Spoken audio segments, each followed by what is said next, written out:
აფხაზეთი ჩემთვის არის ვირტუალური სახლი, რომელშიც არასდროს მიცხოვრია. აფხაზეთი ჩემს ცნობიერებაში პირველად შემოვიდა. არ მახსოვს, როდის შემოვიდა, ალბათ მთელი ცხოვრება იყო. თუმცა პირველად გაანალიზება შემოვიდა ამ კონფლიქტის, როცა 7 წლის ვიყავი, პირველად ვეწვია აფხაზეთს.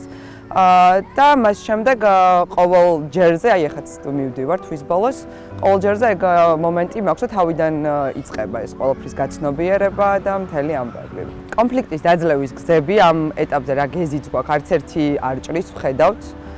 და პირველ რიგში უნდა დაიწყოს აღიარებით, რომ ჩვენც დავუშვით შეცდომები. ძალიან ბევრი შეცდომა სამწუხაროდ.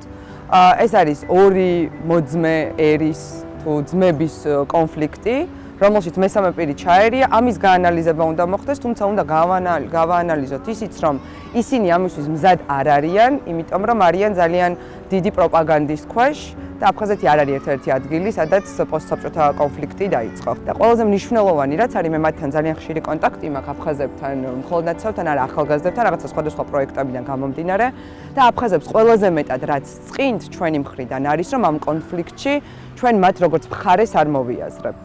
ჩვენ აფხაზეთი არ გვინდა აფხაზების გარეშე. ეს არის ყველაზე მნიშვნელოვანი.